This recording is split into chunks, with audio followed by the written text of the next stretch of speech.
धार्मिकांची आशा आनंदप्रद होईल पण दुर्जनांची अपेक्षा नष्ट होईल। परमेश्वराच्या नावाला धन्यवाद देऊया। नीतिसूत्राचं पुस्तक अध्याय क्रमांक 10 वचन क्रमांक 28 या ठिकाणी आपण वाचलेलं आहे।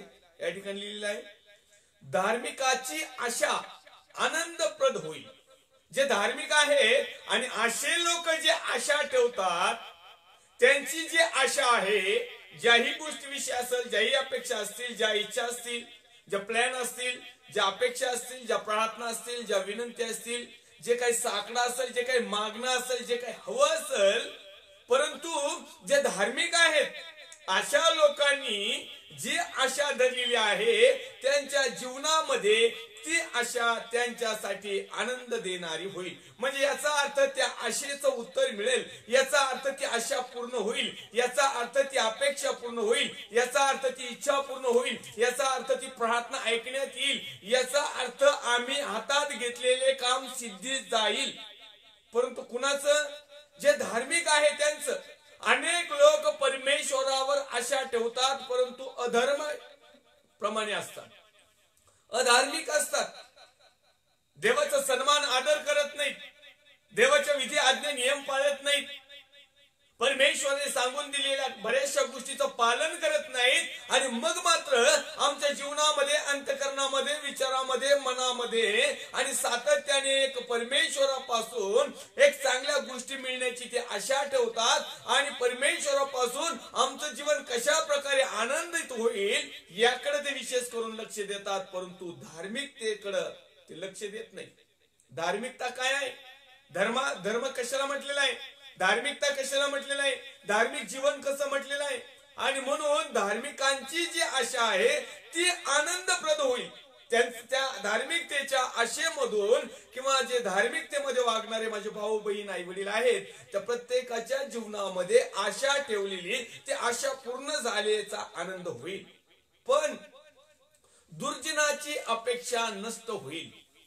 अनेक लोक अपेक्षा ठेवतात, अनेक लोक आशा ठेवतात, अनेक लोक इच्छा बाळगतात, परंतु त्यांची अपेक्षा नष्ट होती, त्यांची आशा नष्ट होती, त्यांची इच्छा नष्ट होती। कुणाची? दुर्जनाची, जे दूर गेलेले आहेत। कुणापासून? परमेश्वरापासून, वचनापासून, सत्यापासून, पवित्र आत्म्यापासून, चांगल्या गोष्टीपासून जे दूर गेलेले आहेत, असे लोक ज्यांना दुर्जन म्हणतात, दूर गेलेले, लांब गेलेले, जवळपास नसलेले, असे परमेश्वरावर जी अपेक्षा ठेवतात, परंतु परमेश्वरापासून दूर गेलेले आहेत, असे लोक परमेश्वराकडून अपेक्षा बाळगतात, इच्छा साधतात, आशा धरतात की परमेश्वराने माझ्या जीवनामध्ये अद्भुत काम गोष्टी कराव्यात, परंतु ते दुर्जन आहेत, परंतु ते दूर गेलेले आहेत प्रभूपासून, सत्यापासून, वचनापासून, चांगल्या गोष्टीपासून, धार्मिकतेपासून, चांगल्या सहभागितेपासून, संगतीपासून, चांगल्या मित्रांपासून, आईवडिलांपासून, नातेवाईक आप्तजनापासून, चांगल्या गोष्टीपासून जे दूर गेलेले आहेत त्यांना म्हटलेलं आहे दुर्जन। आणि मग अशा प्रकारचे दुर्जन ज्यावेळेस आशा बाळगतात, अशा प्रकारचे दुर्जन ज्यावेळेस इच्छा बाळगतात, अशा प्रकारचे दुर्जन ज्यावेळेस आशा बाळगतात, अशा प्रकारचे दुर्जन जे अपेक्षा ठेवतात, त्यांची अपेक्षा नष्ट होईल। कारण परमेश्वराचा मार्ग सात्विकाला दुर्गरूप आहे, पण दुष्कर्म करणारे असतो नाशकारक आहे। आणि म्हणून प्रिय हो, तुम्हाला आणि मला जर आशा ठेवायची आहे तर आम्हाला धार्मिकतेमध्ये वाढावं लागेल, आत्मिकतेमध्ये वाढावं लागेल, सत्यामध्ये वाढावं लागेल, परमेश्वराच्या जवळ वाढावं लागेल, तर आम्ही त्या ठिकाणी नीतिसूत्राचा ग्रंथ अध्याय क्रमांक 10 आणि वचन क्रमांक 30 मध्ये देखील एक गोष्ट लिहिलेली आहे, धार्मिक कधीही डळणार नाही। जो धार्मिक आहे, जो सत्य आहे, जो चांगला आहे, जो प्रभू जवळ आहे, जो वचनाजवळ आहे, जो पवित्र आत्म्याजवळ आहे, जो चांगल्या लोकांच्या सहवासामध्ये आहे, जो परमेश्वराच्या स्तुती आणि स्तवनामध्ये आहे, तो व्यक्ती कधीही डळणार नाही, त्याची आशा कधी लुप्त पावणार नाही, त्याची अपेक्षेचा कधी भंग होणार नाही, त्याची इच्छा कधी अपूर्ण राहणार नाही। आणि म्हणून प्रिय हो, दुर्जन देशात वसणार नाहीत, धार्मिकाच्या मुखावाट ज्ञान निघते, पण उत्तम जीवात छाटली जाईल. या ठिकाणी परमेश्वरच्या नावाला मी धन्यवाद देईल, मान महिमा सन्मान आदर गौरव देईल. कारण आमची जी आशा आहे ती आशा आम्हाला कशा प्रकारे या ठिकाणी नीतिसूत्र पुस्तक अध्याय क्रमांक 10 आणि वचन क्रमांक 28 मध्ये सांगतात आहे की धार्मिकाची आशा आनंद देणारी होईल, दुर्जनाची अपेक्षा नष्ट होईल. मग ज्या अर्थी आमची अपेक्षा नष्ट झालेली आहे, आमची इच्छा नष्ट झालेली आहे, आमची आशा नष्ट झालेली आहे, आमच्या जीवनात आशा पूर्ती होत नाही, आमच्या जीवनातल्या अपेक्षा पूर्ण होत नाही, आमच्या जीवनातल्या इच्छा पूर्ण होत नाही, आमचे प्लॅन सिद्धी जात नाहीत, याचा अर्थ आम्ही समजून घ्यायचं की आमच्यावर दुर्जनाचा ठिपका, दुर्जनाचा शिक्का मारण्यात आलेला आहे. आणि आज तो शिक्का असल्या कारणाने आमच्या अपेक्षा भंग पावत आहेत, आमच्या इच्छा भंग पावत आहेत, आमच्या आशाहीन होत आहेत.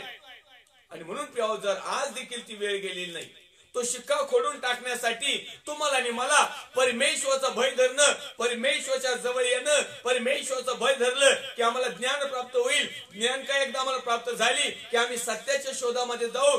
जर का सत्य आम्ही शोधलं, पवित्र शास्त्र आम्हाला सांगतं की सत्य तुला समजेल आणि सत्यच तुला बंधमुक्त करील. ज्या बंधनामध्ये तू बांधलेला आहेस त्या बंधनातून तुला बाजूला काढील. आणि जर का तू एकदा बंधनातून बाजूला गेला तर तू परमेश्वरावर आशा ठेवणार होशील, आणि मग ती आशा सत्यामधली जी आहे, वचनाप्रमाणे आहे, ती आशा लाजवणार नाही. मग आम्ही धार्मिकतेमध्ये येऊ. मग आमचं वागणं, उठणं, बसणं, बोलणं, कृती आचरण करणं परमेश्वराला ज्यावेळेस आवडणार होईल, परमेश्वराच्या दृष्टिकोनातून धार्मिकता पाहिजे. अनेक लोक जगाच्या दृष्टिकोनातून धार्मिक बनतात आणि आशा बाळगतात. अनेक लोक जगाच्या दृष्टिकोनातून नीतिमत्ता जवळ करण्याचा प्रयत्न करतात, परंतु त्यांची अपेक्षा भंग होते. याचे कारण एकच आहे की आम्ही जगाला दाखवण्यासाठी आमची धार्मिकता करत आहोत. परमेश्वराने आमची धार्मिकता पाहावी आणि परमेश्वराने त्या धार्मिकतेच्या बदल्यात आमच्या अपेक्षा पूर्ण कराव्यात, आमच्या इच्छा पूर्ण कराव्यात, आमच्या आशा पूर्ण कराव्यात, ही देवाची गौरवी योजना आहे. आणि म्हणून प्रिय, या ठिकाणी आम्ही आणखी एक रेफरन्स पाहूया. नीतिसूत्राचं पुस्तक अध्याय क्रमांक 19 आणि वचन क्रमांक 18 मध्ये आम्हाला आणखीन एक गोष्ट पाहायला मिळत आहे.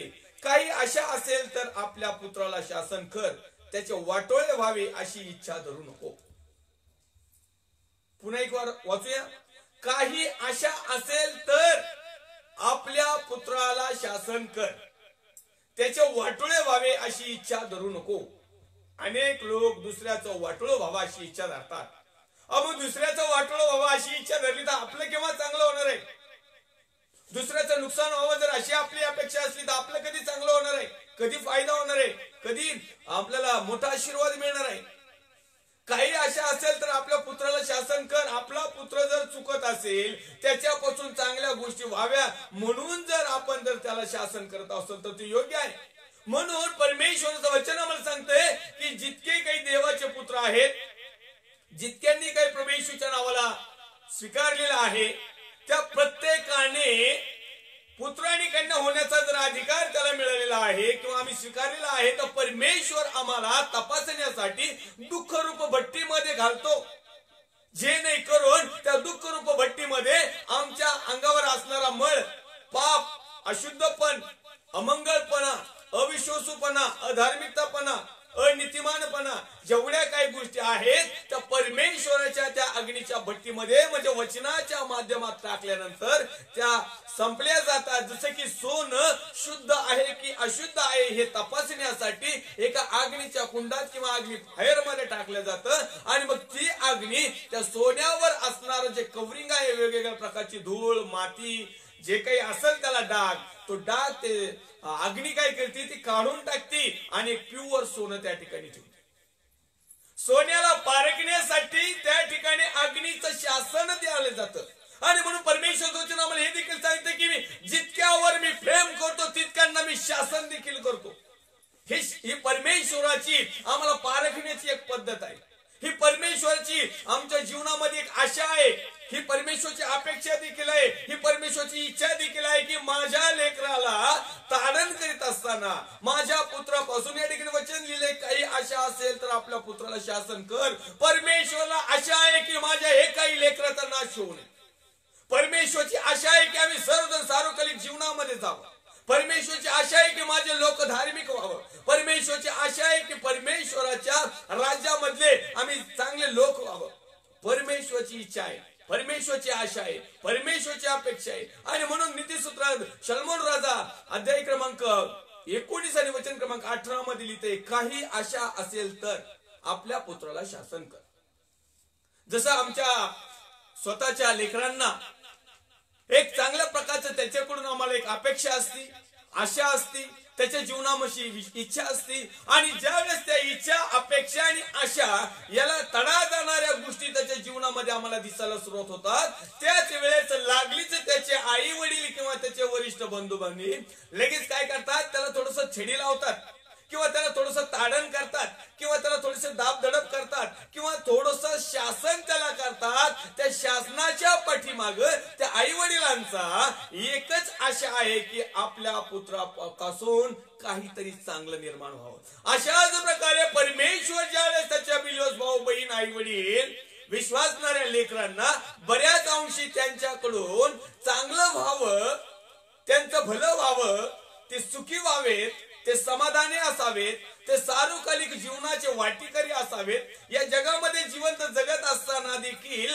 जिवंतपणी देखील ते आशीर्वादित असावेत, जिवंतपणी देखील ते सुखी असावेत, जिवंतपणी देखील ते समाधानी असावेत, जिवंतपणे देखील त्यांच्या आशा पूर्ण व्हाव्यात, जिवंतपणे त्यांच्या अपेक्षा पूर्ण व्हाव्यात, जिवंतपणे त्यांच्या इच्छा पूर्ण व्हाव्यात, जिवंतपणे त्यांनी आखलेले बेत सिद्धीच न्यावे, ही परमेश्वर पित्याची देखील आशा आहे.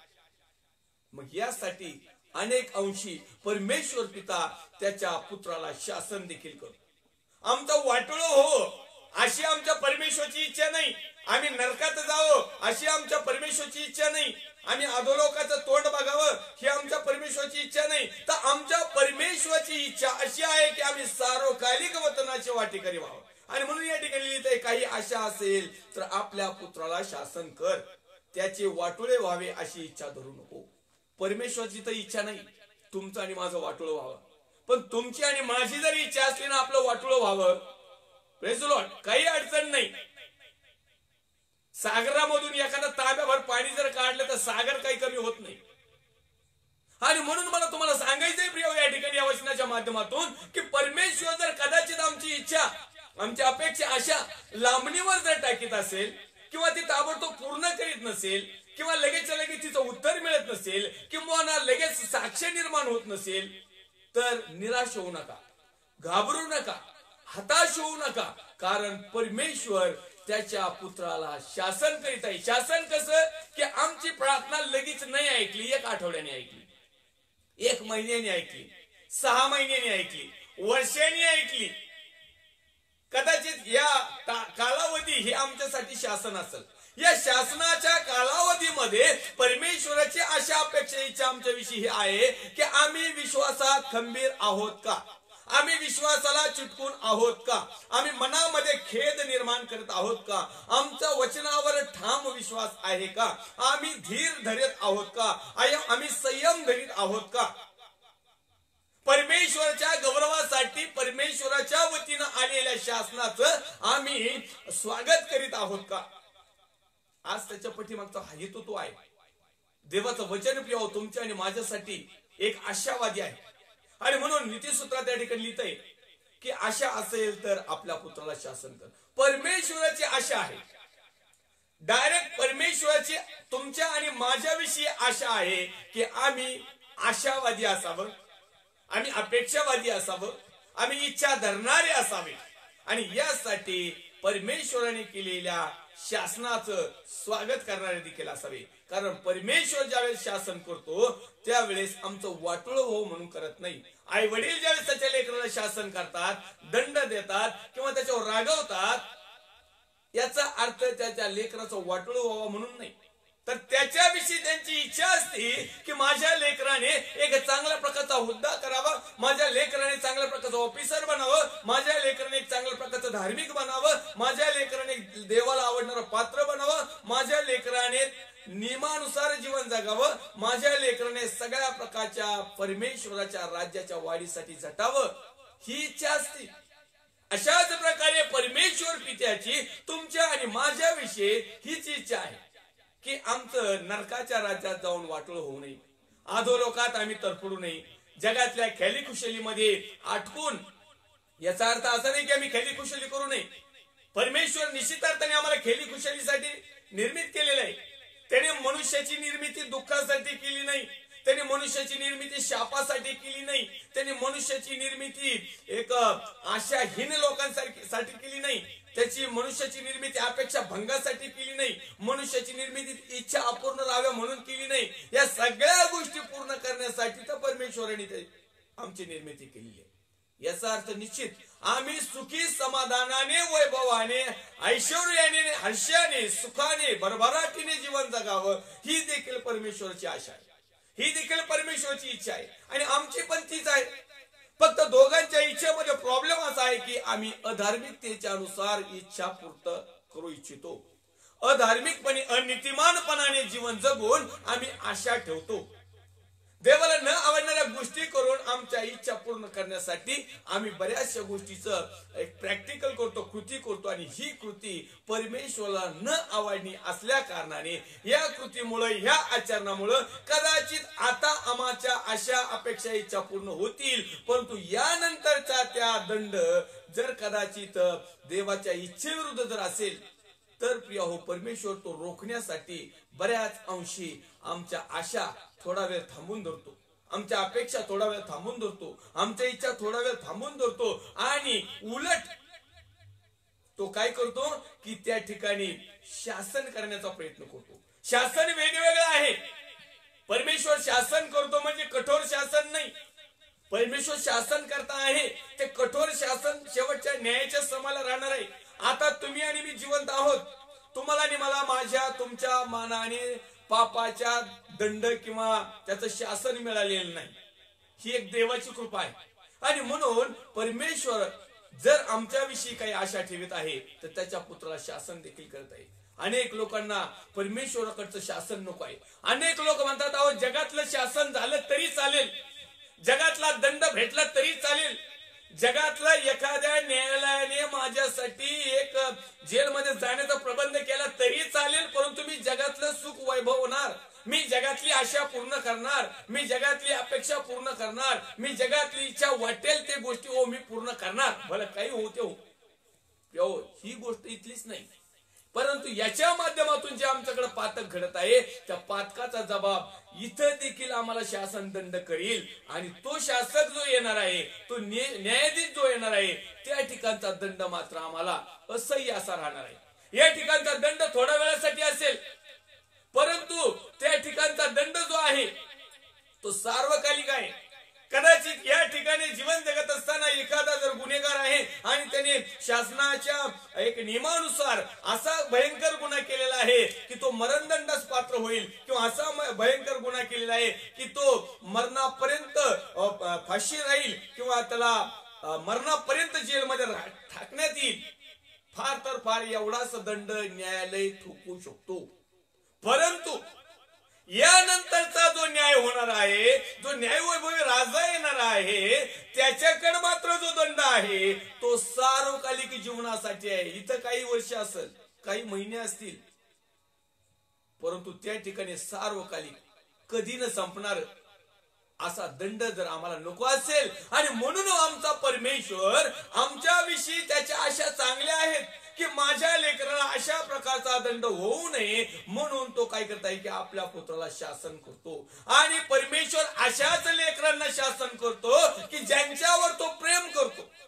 म्हणून तो म्हणताय की मी ज्यांच्यावर मी प्रेम करतो त्यांना मी छडी लावतो. लोकांना परमेश्वरची छडी नको आहे. या ठिकाणी मला तुम्हाला सांगायचे, जर आमची आशा आहे तर परमेश्वराची देखील आशा आहे, आमची अपेक्षा आहे तर परमेश्वराला देखील आमच्याविषयी काही अपेक्षा आहेत. आमच्या स्वतःला इच्छा आहे आमच्या स्वतःच्या जीवनशैली जगण्याची, हौसमौज करण्याची, एन्जॉय करण्याची, सगळ्या प्रकारच्या खेलीखुशालीमध्ये जीवन जगायची, चांगल्या प्रकारचे कपडे लत्ते, चांगल्या प्रकारचं घरदार, चांगल्या प्रकारच्या गाडी घोड्या, चांगल्या प्रकारचा बॅलन्स, चांगल्या प्रकारचं डिस्को बार, जे काही वाटेल ते जगामध्ये जेवढं काही, ही जशी आम्हाला जगण्याची इच्छा आहे ना, तशीच परमेश्वराची देखील आमच्याविषयी आशा अपेक्षा आणि इच्छा आहे की माझ्या लेकराने कसं जीवन जगावं. आज आम्ही आमचं स्वतःचं जीवन जगतो, आत्म्याचं मात्र जीवन जगत नाही. आज आमच्या स्वतःच्या हौशी मौशी आम्ही पूर्ण करतो, पण तो पवित्र आत्म्याच्या जे काही क्लिअरन्स आहे, जे काही त्याला ताजतवानं ठेवायचं आहे, ते मात्र आमच्या जीवनात घडत नाही. म्हणून बऱ्याच अंशी हे न घडल्यामुळं आमच्या इच्छा आजपर्यंत पूर्ण झाल्या नाहीत. आमच्या अपेक्षाचा भंग झालेला आहे. आमच्या आशा पूर्ण झालेल्या नाहीत. आमच्या आशा फळ आलेले नाहीत. मग परमेश्वरच्या नावाला धन्यवाद देऊया की आपण या ठिकाणी शिकत आहोत की जर परमेश्वर त्याच्या पुत्रावर प्रेम करतो किंवा त्याच्याविषयी जर आशा आहे तर त्याला शासन देखील करतो. आणि मग परमेश्वरच्या शासनाला कंटाळून न जाता जर त्याचं आम्ही हार्दिक स्वागत केलं तर निश्चित अर्थाने आमचं जीवन जगण्याची आशा ही कायमस्वरूपी राहील. परमेश्वरच्या नावाचं गौरव करूया. आणखीन एक रेफरन्स या ठिकाणी पाहूया. नीतिसूत्राचं पुस्तक अध्याय क्रमांक 23 आणि वचन क्रमांक 18 मध्ये काही गोष्ट लिहिलेली आपण पाहूया. 23:18 कारण पारितोषिक निश्चय मिळणार, तुझी आशा नष्ट होणार नाही. आम्ही जी परमेश्वराची आशा ठेवलेली आहे त्याचं पारितोषिक, त्याचं बक्षीस, त्याचा रिझल्ट, त्याचा नफा, त्याचा फायदा, त्याचा आशीर्वाद आम्हाला नक्कीच मिळणार आहे. कारण पारितोषिक निश्चय मिळणार, तुझी आशा नष्ट होणार नाही. ज्यांनी ज्यांनी परमेश्वरावर आशा ठेवलेली आहे, ज्यांनी ज्यांनी परमेश्वरला आपला भाऊ बनवलेला आहे, ज्यांनी ज्यांनी परमेश्वराच्या आशा पूर्ण करण्याचा प्लॅन केलेला आहे, जे नीतिमान बनत आहेत, जे धार्मिक बनत आहेत, जे देवाला आवडणाऱ्या गोष्टी करत आहेत, जे विश्वासात खंबीर आहेत, ज्यांची परीक्षा होत असताना ते स्थिर आहेत, ज्यांना शासन होत असताना देखील परमेश्वराचं ते स्वागत करीत आहे, अशा प्रत्येक मनुष्याने धरलेली आशा परमेश्वर नष्ट होऊ देणार नाही. परमेश्वर अतृप्त राहू देणार नाही, तर परमेश्वर ती पूर्ण करणार आहे. कारण या ठिकाणी लिहिले पारितोषिक निश्चय मिळणार, तुझी आशा नष्ट होणार नाही. परमेश्वर म्हणत आहे तुझी आशा नष्ट होणार नाही.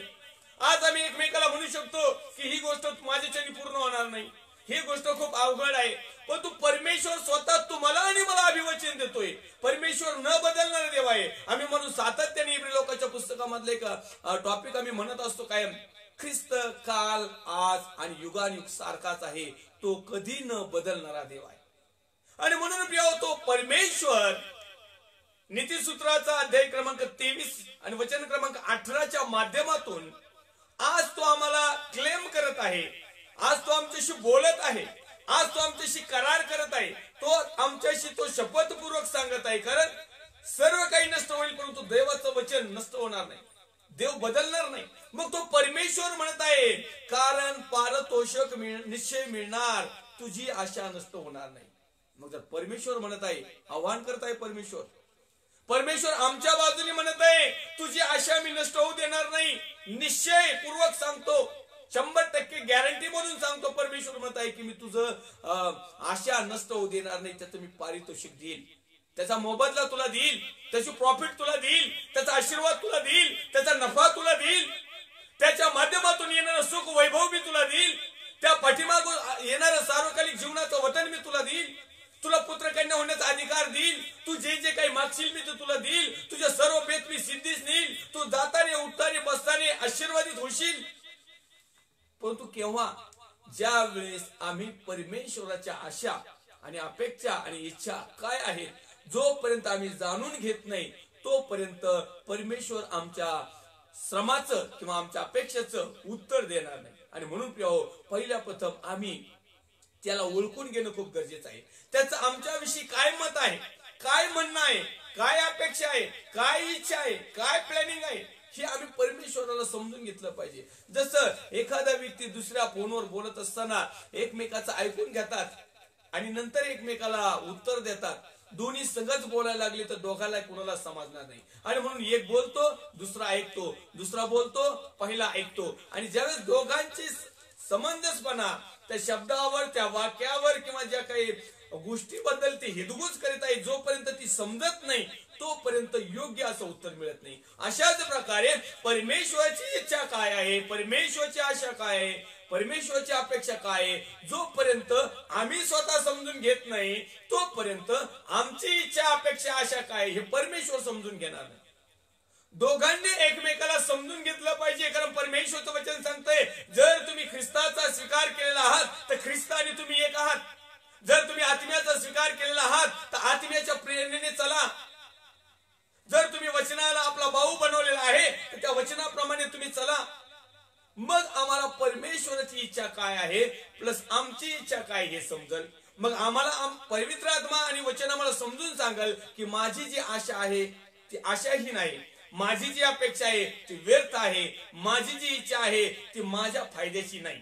मग आम्ही म्हणू की परमेश्वर देवा तुझ्या इच्छेप्रमाणे होऊ दे, तुझ्या अपेक्षेप्रमाणे तू कर. तू जशी माझ्याविषयी आशा धरली ती आशा तू पूर्ण कर, कारण तू आशा पूर्ण करणारा देव आहेस. आणि म्हणून या ठिकाणी पवित्र शास्त्र सांगतंय की कारण पारितोषिक निश्चय मिळणार, तुझी आशा नष्ट होणार नाही. या ठिकाणी आमच्या श्रमाचं फळ देणार आहे परमेश्वर. म्हणून तो प्रभू मध्ये केलेले श्रम कदापि व्यर्थ जाणार नाही. जितक्यांनी प्रभू येशू मध्ये श्रम घेतलेला आहे, जितक्यांनी सत्यामध्ये श्रम घेतलेला आहे, जितक्यांनी देवाच्या गौरवासाठी जे श्रम घेतलेले आहेत ते श्रम व्यर्थ जाणार नाही. कारण पवित्र शास्त्र हे देखील सांगतं, माझा सेवक जरी पडला सिंहाच्या गर्जनेप्रमाणे उठल. आणि ज्यावेळेस सिंह जंगलातून एकदा आरोळी देऊन डरकाळी देऊन जर उठला ना तर अख्ख्या जंगलामधले बाकीचे कुठलेही प्राणी असू मग साईरावायला पळायला सुरुवात होतात. आणि मग देवाचा सेवक एका सिंहाच्या गर्जनेप्रमाणे उठणं खूप गरजेचं आहे. 2021 मध्ये देवाचे सर्व सेवक एक सिंहाच्या गर्जनेप्रमाणे या असणाऱ्या जंगलामध्ये, असणाऱ्या जंगली प्राण्यामध्ये, असणाऱ्या अशुद्ध लोकांमध्ये, अपवित्र लोकांमध्ये, एक विधर्मी लोकांमध्ये, त्याचप्रमाणे अनितिमान लोकांमध्ये, अधार्मिक लोकांमध्ये अशी काही डरकाळी वचनाच्या माध्यमातून फोडा की अनेक लोकांचं तारण, त्यांना खाण्यासाठी नाही, घेण्यासाठी नाही, त्यांचा नाश व्हावा म्हणून नाही, तर त्या नाशापासून वाचण्यासाठी आज आम्हाला देवाच्या वचनाच्या माध्यमातून परमेश्वराकडे आशा ठेवायची आहे, परमेश्वराकडे अपेक्षा धरायची आहे, परमेश्वराकडे इच्छा सादर करायची की परमेश्वर देवा माझं जीवन एक निर्भय बनव, इतरांना प्रकाश देणारा बनव, इतरांची अपेक्षा पूर्ण करणारा बनव, इतरांच्या इच्छा पूर्ण करणारा बनव, इतरांच्या आशा फलद्रूप होण्यासाठी मला बनव. आणि त्यासाठी तुझं योग्य असं गायडन्स, तुझं योग्य असं मार्गदर्शन तुम्हाला दे. या ठिकाणी नीतिसूत्रात पुस्तक अध्याय क्रमांक 24 आणि वचन क्रमांक 14 मध्ये देखील एक वचन आहे, आपण पाहूया. असेच ज्ञान तुझ्या जीवाला आहे असे समज, ते तुला प्राप्त झाले तर फलप्राप्ती घडेल, तुझी आशा फुटणार नाही. माझ्या मुला मध खा, तो चांगला आहे, मधाचे पोळे खा, ते तुझ्या जिभेला गोड लागते. असे ज्ञान कसं, जे परमेश्वरापासून येलेले, बावन कशी सोन्यापेक्षा आणि मोहळातून पाझरणाऱ्या मधापेक्षा गोड देवाचं वचन आहे. मग देवाच्या वचनावर आमची आशा असावी, देवाच्या वचनावर आमची अपेक्षा असावी, देवाच्या वचनावर आमची इच्छा असावी. देवाचं वचन आमच्या जीवनामध्ये आशावाद निर्माण करून घेणार आहे, देवाचं वचन आमच्या अपेक्षा पूर्ण करणार आहे, देवाचं वचन आमच्या इच्छा पूर्ण करणार आहे. आणि म्हणून असं ज्ञान जर का आम्ही मिळवलं, असं ज्ञान जर का आम्ही परमेश्वराला मागितलं, अशा ज्ञानाची जर का आम्ही अपेक्षा धरली, अशा ज्ञानाची जर आम्ही इच्छा साधली, अशा ज्ञानासाठी जर आस लावून बसलो किंवा आशा धरली, ते तुला प्राप्त झाले तर फलप्राप्ती घडेल. जर का परमेश्वरापासून येणारं ज्ञान तुम्हाला आणि मला मिळालं तर 100% फळ प्राप्ती झाल्या वाचून ते सोडत नाही. अनेक लोकांना देवाच्या पवित्र आत्म्याचा अभिषेक आहे, परंतु त्यांच्या जीवनामध्ये फळ नाही. त्यांचे फळ गळूगळू पडलेत, कोमेजून पडलेत, चिघळून पडलेत. काही लोकांनी दगड मारू पाडले, काही त्या झाडाला व्यवस्थित पाणी न मिळाल्यामुळं, त्या झाडाच्या फांद्यामध्ये, त्या देठामध्ये दम न राहिल्यामुळं काही ऑटोमॅटिक गळून पडले. काही झाडांनी स्वतःच फळ सोडून दिले. जाऊ द्या, लोक लई दगड मारतात, जाऊन द्या, फळच नसू द्या. फळ नसल्यावर लोक दगड मारणार नाही. अहो, ज्या झाडाला फळ आहे त्या झाडाला दगड मारणारच. ज्याच्या जीवनामध्ये आशा आहेत ना, त्या आशा अपूर्ण राहण्यासाठी जगातल्या अंधकाराची सत्ता तुमच्या आणि माझ्या विरुद्ध उभा राहील. ज्याच्या जीवनामध्ये प्रभूमध्ये अपेक्षा आहेत ना, त्यांचा अपेक्षा भंग करण्यासाठी आपल्याच घरातले उभे राहतील, आपल्या मंडळीतील उभे राहतील. आपल्या चर्च मधले उभा राहतील, आपल्या शेजार पाजारचे उभा राहतील, आपल्या मित्र मंडळी उभा राहील. एवढंच नव्हे तर ज्यांना परमेश्वराची आशा आहे, असे आशाहीन, अपेक्षाहीन, इच्छाहीन, जे जगातली इच्छा बाळगणारे सेवक देखील आमच्या विरोधात उभा राहतील. घाबरू नका. तुमची आशा त्या सेवकावर नाही, तुमची आशा त्या परमेश्वरावर असू द्या. आणि मग परमेश्वर पहा, आम्हाला आमच्या जीवनातल्या सर्व प्रकारची फलप्राप्ती घडेल. तुझी आशा खुंटणार नाही. एकच नाही फळ, त्या वचनामध्ये असं लिहिलेलं आहे, नीतिसूत्र पुस्तक अध्याय क्रमांक 24 आणि वचन क्रमांक 14. असे ज्ञान तुझ्या जीवाला आहे असे समज, ते तुला प्राप्त झाले तर फलप्राप्ती घडेल. तुझी आशा खुंटणार नाही. म्हणजे आम्ही जितकी काही आशा धरणार, जितक्या काही अपेक्षा करणार, जितकी काही इच्छा धरणार, जेवढ्या काही प्रार्थना विनंत्या सादर करणार, जे काही प्लॅन बेत आम्ही आखणार, परमेश्वर आमच्या सर्व गोष्टी पूर्ण करणार. त्या खुंटणार नाहीत. खुंटणं म्हणजे काय? बांधून ठेवणं. पण तू सत्य आम्हाला समजलेलं आहे, तर आमच्या जीवनामध्ये कुठल्याही प्रकारच्या खुट्या राहिल्या नाहीत. आज जे खुटीला बांधलेले जे जनावर आहेत ना, ते खुटीला बांधलेले जनावराला पाणी पाजावं लागत, सोडावं लागत, बांधावं लागत, काय काय करावं लागत. जे मोकळे जनावर आहेत ना, खेडेगावामध्ये किंवा सिटीमध्ये बघा, एक लय ताजं तवाने एक जनावर असतो, बैल. त्याला पोळ म्हणतात. पोळ. तो पोळ सोडून दिलेला असतो. तो मुक्त असतो, हिंडतो.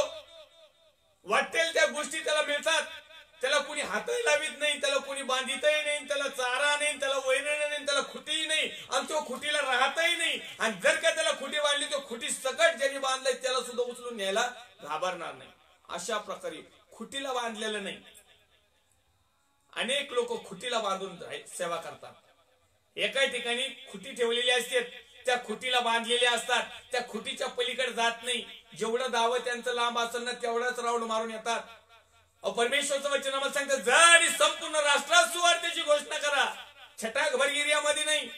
माझी मंडळी, माझेच लोक, माझं हे, आणि माझ्या एरियात येऊ नका, आणि मी तुमच्या एरियात येत नाही, आणि आपण वाटून घेऊ. तुम्ही 4 तिकडे कापा, मी 6 इकडे कापितो. हे खुटीला बांधणारी सेवा झाली. परमेश्वराला खुटीला बांधणारी सेवा नको आहे. परमेश्वराला खुटीला बांधणारी आशा नको आहे. परमेश्वराला खुटीला बांधणारी अपेक्षा नको आहे. परमेश्वराला खुटीला बांधणारी इच्छाही नको आहे. लमसम फ्रीडम, एकदम मुक्त अशी आशा आम्ही बाळगावी. आणि ती मुक्त अशी आशा, अपेक्षा, इच्छा जी आहे, सार्वकालिक जीवनापर्यंत आम्ही लांबलचक गेलो पाहिजे. आमचं जीवन फक्त जगापुरतं मर्यादित राहिलेलं आहे. आम्ही जगाला बांधून घेतलेलं आहे. आम्ही जगाच्या खुटीला पॅक करून घेतलेला आहे. मग आम्ही फक्त जगामध्येच फिरतो. आणि या जगामध्ये फिरल्यामुळं आमच्या समोर असणारा हिरवळीगार प्रदेश, आमच्या समोर असणारा दुधामादाचा प्रदेश, आमच्या समोर असणारा सार्वकालिक जीवन, आमच्या समोर असणारं सुखलोक, आमच्या समोर असणारं स्वर्गाचं राज्य आम्हाला दिसून सुद्धा आम्ही त्यामध्ये जाऊ शकत नाही, कारण त्या खुटीला बांधल्यामुळे. आणि आज ही खुटी म्हणजे दुसरं तिसरं काही नसून जगाच्या हौशी मौशी, जगातल्या खेळी खुशाली, आणि जगातला सगळा अमंगळपणा, जगातला सगळ्या प्रकारचा पापमयपणा, जगातला सर्व प्रकारचा अधर्मिकपणा, जगातला सर्व प्रकारचा अनैतिकपणा, जगातला सर्व प्रकारचा डामडोल. त्याच्यामध्ये मग संसाराची फुशारकी, डोळ्याची फुशारकी, काय काय येईल सांगता येत नाही.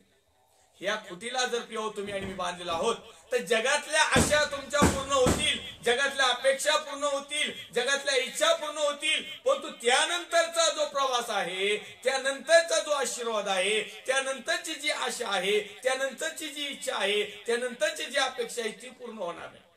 तुम्हाला शॉर्टकट मध्ये मी एक उदाहरण सांगू इच्छितो. मी अनेक वेळेस लाईव्ह सेशनला ते उदाहरण घेतलेलं आहे.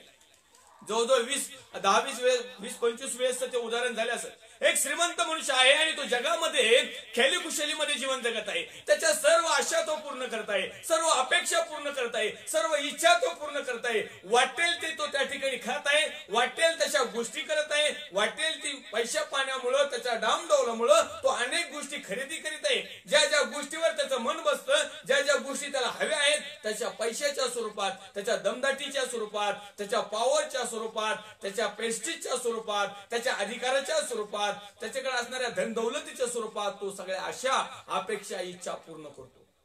अशाच प्रकारे त्याच्या दारामध्ये एक दरिद्री लाजर नावाचा एक व्यक्ती आहे आणि तो गरीब आहे, परंतु त्याच्या इच्छा, त्याच्या अपेक्षा आणि त्याच्या आशा ह्या जगामध्ये देखील पूर्ण होतात.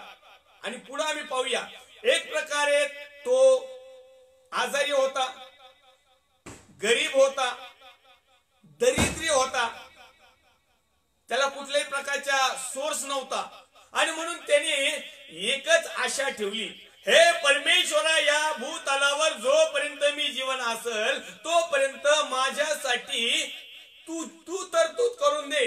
कारण माझ्याकडे पैसा नाही, वशिला नाही, मॅनपॉवर नाही, अधिकार नाही, कुठल्या गोष्टीचं सोनं नाणं नाही, बंगला, गाड्या, घोड्या काहीच नाही, माझे नातेवाईक सकट नाही. आता मी या श्रीमंताच्या दाराजवळ पडलेला आहे. मग त्याची आशा काय, त्याची अपेक्षा काय, त्याची इच्छा काय? ज्यावेळेस श्रीमंत मनुष्य आणि ते कॅलिकुशलीमध्ये जीवन जगत असताना त्या ठिकाणी तो त्याच्या दारात एक भिकारी म्हणून, दरिद्री म्हणून पडलेला असतो आणि त्यांनी जेवण केल्यानंतर पडलेल्या चुऱ्यावर तो त्याचं जीवन जगतो आणि त्याच्या इच्छा तो त्या ठिकाणी जिवंत असताना जे असतात वरतीपर्यंत असतात. तो जिवंत जगत असताना खातो पितो काय, तर फक्त श्रीमंत मनुष्य लय भारी भारी खात होते, हा पण भारी भारीच खायचा, फक्त अर्धा अर्धा खायचा. श्रीमंत मनुष्याला कॅलिकुशलीमध्ये चांगले कपडे घालायचे, हा काही चांगले कपडे घालत नव्हता, पण अंगावर कोणी ना कोणी फाटकी चादर कवायला देत असत. आणि मग अशा प्रकारे दोन्ही व्यक्ती एंड झाला, यांचं आयुष्य संपलं जगातलं. आणि मग परमेश्वराचं आयुष्य, परमेश्वराचा प्लॅन, परमेश्वराच्या आशा, अपेक्षा, इच्छा, परमेश्वराचा न्याय किंवा परमेश्वराची कृती त्या ठिकाणी चालू झाली. आणि आम्हाला पाहायला मिळतं त्या ठिकाणी की तो दरिद्रीला जर अब्रामाच्या उराशी सुखलोकामध्ये निवांत आयुष्य आरामात पडलेला होता, निवांत छातीत टेकून अब्राम बापाच्या उराशी. आणि हा श्रीमंत मनुष्य अधोलोकामध्ये आगीच्या यातना भोगीत होता. आणि मग या भोगीत असताना त्या श्रीमंत मनुष्याने वरती पाहिलं आणि त्याला त्या ठिकाणी अब्रामाच्या उराशी दरिद्री लाजार, ज्याच्या इच्छा पूर्ण झाल्या नव्हत्या, ज्याच्या अपेक्षा पूर्ण झाल्या नव्हत्या, ज्याच्या आशा पूर्ण झाल्या नव्हत्या, तो आशाही नव्हता, त्याने आशाच ठेवली नव्हती की हे परमेश्वरा, या श्रीमंत मनुष्यासारखं मला श्रीमंत बनव. नाही, हे परमेश्वरा, चांगल्या प्रकारचं खेळीखुशालीचं जीवन मला अपेक्षित आहे. नाही, हे परमेश्वरा, यांच्याप्रमाणे माझी सगळ्या इच्छा पूर्ण हो. नाही, तो म्हटला, प्रभू, ज्या पद्धतीने तुम्हाला ठेवलंस, आज तुम्हाला सुरक्षित ठेवत आहेस, सांभाळत आहेस, मी तुझी आशा ठेवतो. माझी आशा स्थान आहे, माझी अपेक्षा आहे, माझी इच्छा आहे की मी तुझ्या जवळ असावं. माझी इच्छा अपेक्षा आशा आहे की मी अब्रामाच्या उराशी असावं. माझी इच्छा अपेक्षा आशा आहे की मी स्वर्गाच्या राज्याचं लेकरू बनावं. ही त्याची इच्छा अपेक्षा. घडलं तसंच सेम. हा मृत झाल्यानंतर, मरण पावल्यानंतर, झोपी गेल्यानंतर परमेश्वराचा दूत त्या ठिकाणी येतोय आणि त्या ठिकाणी त्याला अब्रामाच्या उराशी म्हणजे सुखलोकामध्ये घेऊन जातोय.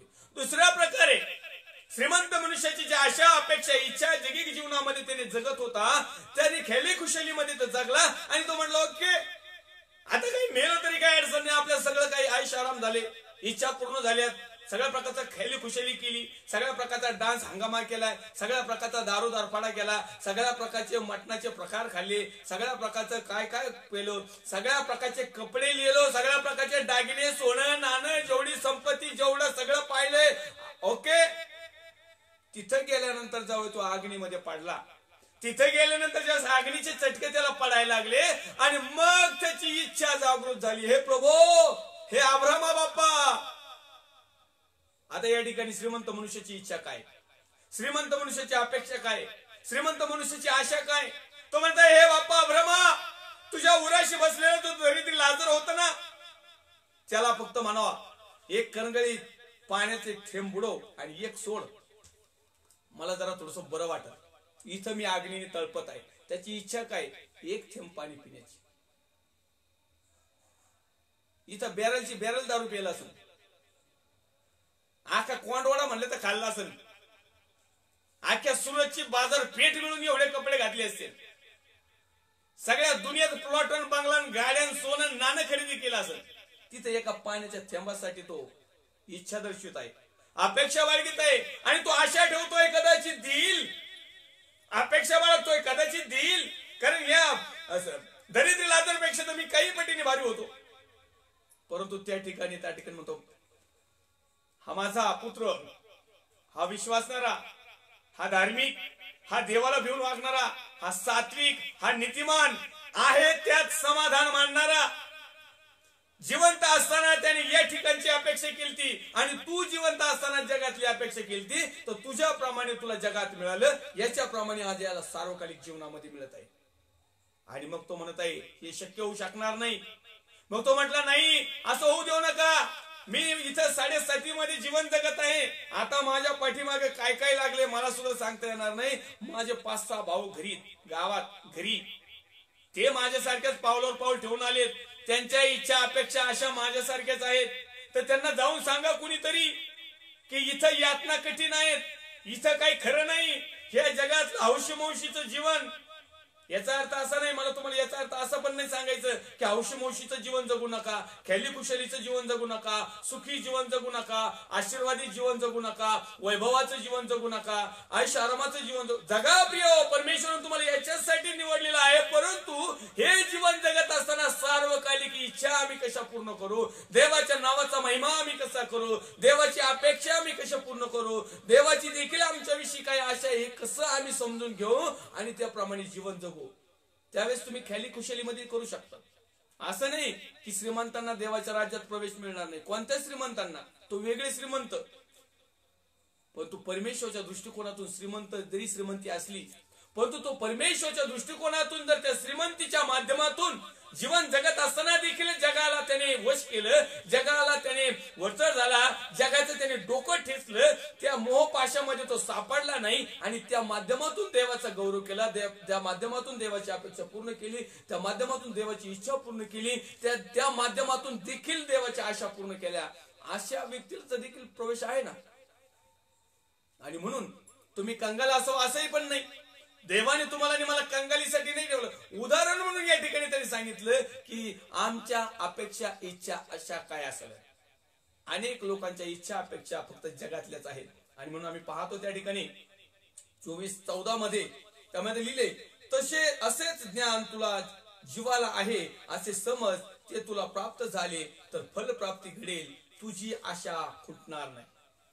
आमची आशा जी आहे ती खुटणार नाही. आता या ठिकाणी त्या लाजराच्या वेळेस लाजराला कुठल्याच प्रकारची आशा राहिली नाही, कारण लाजराच्या सर्व आशा अपेक्षा इच्छा पूर्ण केल्या गेल्या. परंतु त्या अधोलोकामधून ज्यावेळेस त्याने लाजराला पाहिलं, त्याला सुखलोकामध्ये पाहिलं, स्वतःचा त्रास आणि कष्ट, क्लेम आणि अग्नी पाहिली, त्यावेळेस त्यांनी पुन्हा एक वार इच्छा दर्शवली, पुन्हा एक वार अपेक्षा बाळगली, पुन्हा एक वार आशा बाळगली की मला यातून सोडव. परंतु प्रिय, त्या ठिकाणी चान्स नाही. अशाच प्रकारे आमचं जीवन आहे. भूतलावर असताना जशाही प्रकारे तुम्ही आहात, जर तुम्ही देवाच्या इच्छा पूर्ण करत आहात, जर तुम्ही देवाच्या अपेक्षा पूर्ण करत आहात, तर देवाने आमच्याविषयी जी आशा ठेवलेली आहे ती आशा जर आम्ही पूर्ण करीत आहोत, तर निश्चित अर्थानं आमच्या आशा पूर्ण झाल्याशिवाय राहणार नाही. आणखीन एक रेफरन्स या ठिकाणी पाहूया. नीतिसूत्राचं पुस्तक, अध्याय क्रमांक 26 आणि वचन क्रमांक 12. आपल्या शहाणपणाची घमेंड बाळगणारा इसम तुला दिसतो काय? अशा मनुष्यापेक्षा मूर्खाची अधिक आशा आहे. काही काही लोक मोकार शहाणपणा करतात. शहाणपण असावं, शहाणा असावा, परंतु चांगल्या गोष्टीचा.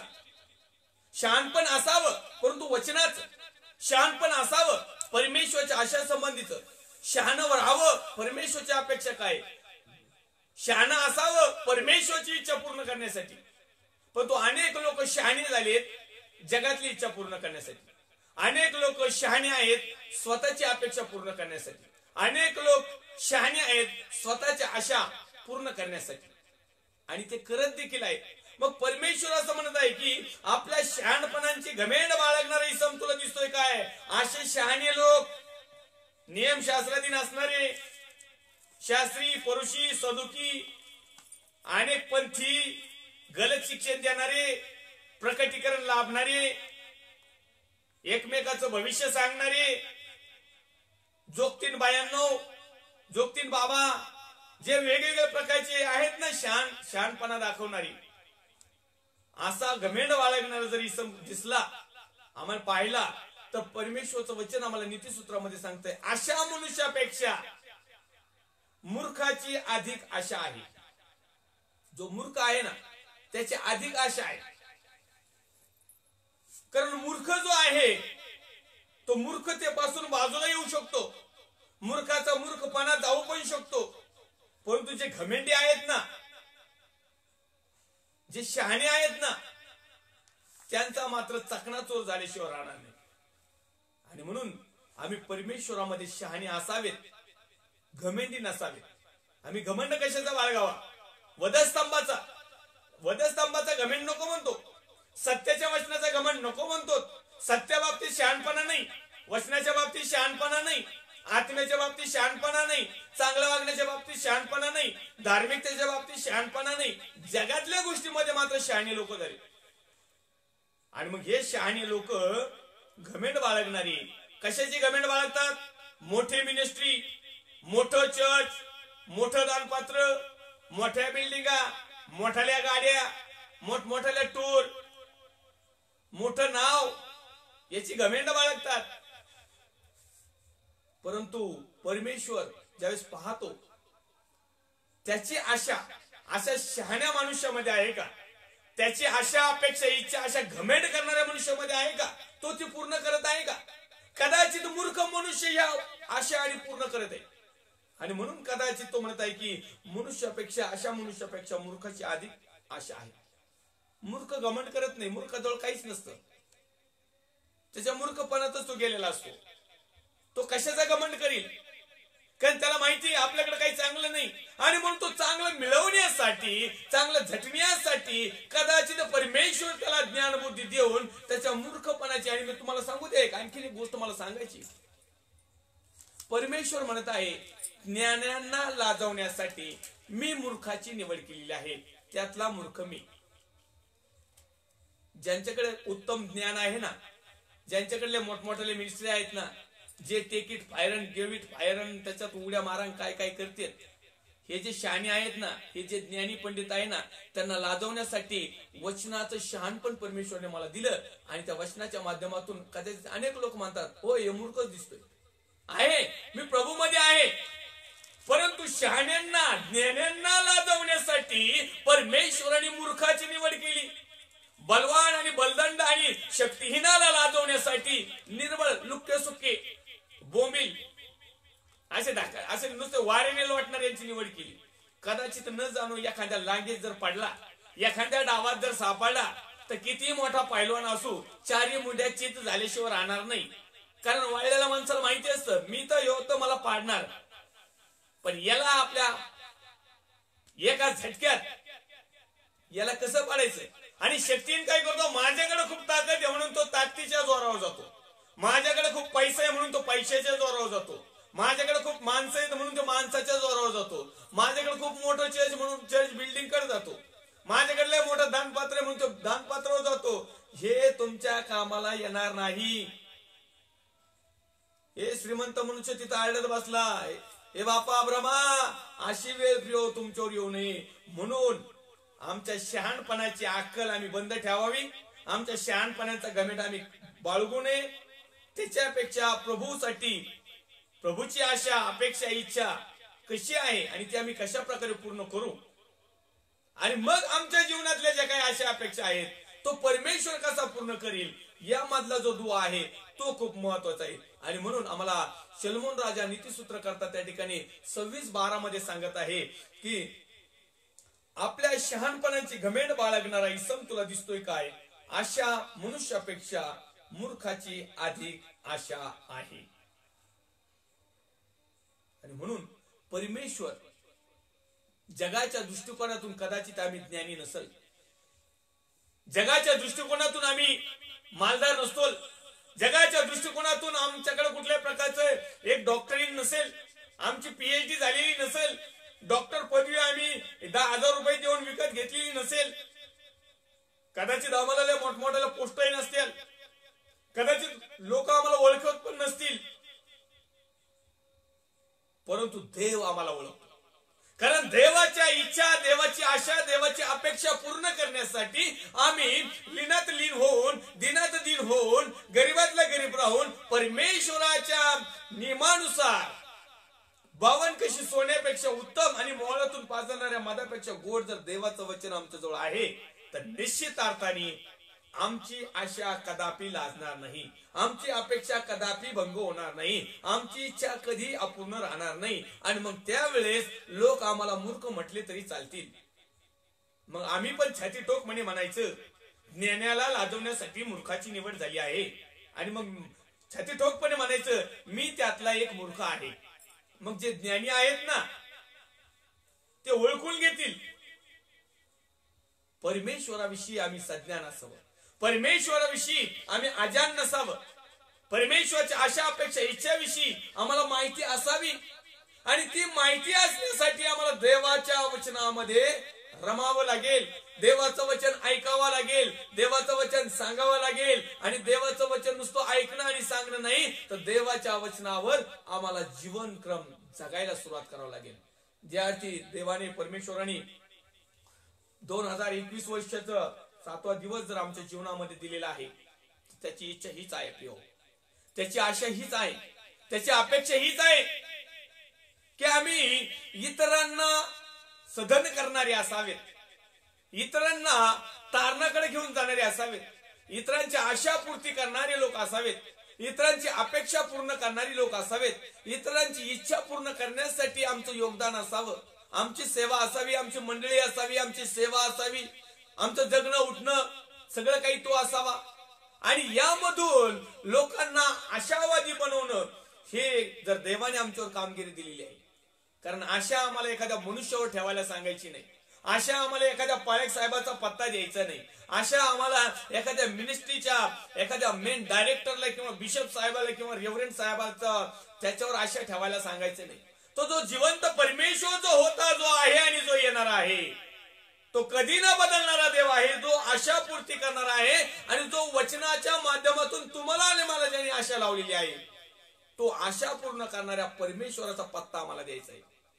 अनेक लोक म्हणतात पाळक साहेब आमच्या जीवनात भरपूर अशा आशा आहेत, पाळक साहेब आमच्या जीवनामधल्या भरपूर अशा अपेक्षा आहेत की त्या आतापर्यंत पूर्ण झाल्या नाहीत, पाळक साहेब आमच्या जीवनातल्या इच्छा इतक्या आहेत की तुम्हाला सांगता सांगता कंटाळा येईल पण अजून काही पूर्ण झाल्या नाही. आणि मग मी त्यांना विचारलं काय झालं सिस्टर, काय झालं ब्रदर? त्याने अहो खूप चर्च हिंडलो, खूप मिनिस्ट्र्या पाहिल्या, खूप संस्था पाहिल्या आणि इंडिपेंडन्स पाळकाकडे पण गेलो, छोट्या मोठ्या मंडळीमध्ये देखील गेलो, ज्या ठिकाणून पत्ता मिळेल त्या ठिकाणी गेलो, परंतु आमच्या आशाचा भंग झाला, आमच्या अपेक्षा आमच्या इच्छा याचा काही एक उपयोग झाला नाही. मग मी त्यांना विचारलं सिस्टर ब्रदर तुम्ही कुणाकडे गेले? ते म्हणे आम्ही पाळक साहेबांकडे गेलो, सिस्टर साहेबांकडे गेलो, आम्ही भविष्य वक्तिनीकडे गेलो, आम्ही संदेष्टांकडे गेलो, आम्ही प्रेषितांकडे गेलो, आम्ही रेव्हरंडकडे गेलो, बिशप साहेबांकडे गेलो, पास्टर साहेबांकडे गेलो, याजक साहेबांकडे गेलो, कारभाऱ्याकडे गेलो, लीडरकडे गेलो, कोऑर्डिनेटर, कार्बोरेटर, फादर जेवढे काही असतील ना, बंतीजी महाराज,